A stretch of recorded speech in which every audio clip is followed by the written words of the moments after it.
ایک دوسرے کی رزق پر نظر مت رکھو، کیونکہ اللہ سے بہتر کوئی تقسیم کرنے والا نہیں۔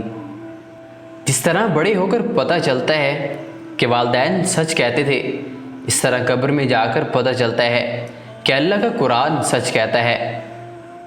ہمیں کھانا پھینکنے میں 1 منٹ نہیں لگتا، مگر مہینوں لگ جاتے ہیں اسے کھانے کے لائق بنانے میں۔ اللہ تعالیٰ کی ذات سے نا امید نہیں ہونا چاہیے، کیونکہ ہر دعا کی قبولیت کا وقت ہوتا ہے، اور جب وہ نوازتا ہے تو ہماری سوچ سے کہیں زیادہ دیتا ہے۔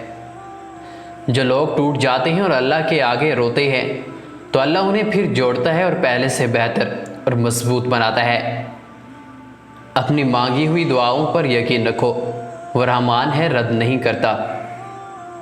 2 طرح کی محبت انسان کو غمگین نہیں کرتی، ایک اللہ تعالیٰ سے اور دوسری اللہ تعالیٰ کے لیے کسی اور سے کی گئی۔ کوئی انسان کتنا بھی گنہگار کیوں نہ ہو، اللہ کبھی بھی اس کے لیے دعا کا وسیلہ، توبہ کا راستہ اور رزق کا دروازہ بند نہیں کرتا۔ اگر لوگ آپ کو قبول نہیں کرتے تو بھی مایوس نہیں ہونا، کیونکہ لوگ اکثر وہ چیزیں چھوڑ دیتے ہیں جن کی قیمت وہ نہیں دے سکتے۔ اگر اللہ تمہارے ذہن سے کسی چیز کا خیال نہیں نکال رہا تو وہ اس بات کا اشارہ دے رہا ہے کہ اپنی دعاؤں کا سلسلہ جاری رکھو۔ جیسے وہ سجدے سے پہلے تمہیں دعا کرنا سکھاتا ہے، ایسے ہی وہ تمہارے مانگنے سے پہلے قبولیت کے وسیلے بناتا ہے۔ اگر یہ جاننا چاہتے ہو کہ تمہیں اللہ سے محبت کتنی ہے تو بس یہ دیکھ لو کہ تمہیں گناہوں سے نفرت کتنی ہے۔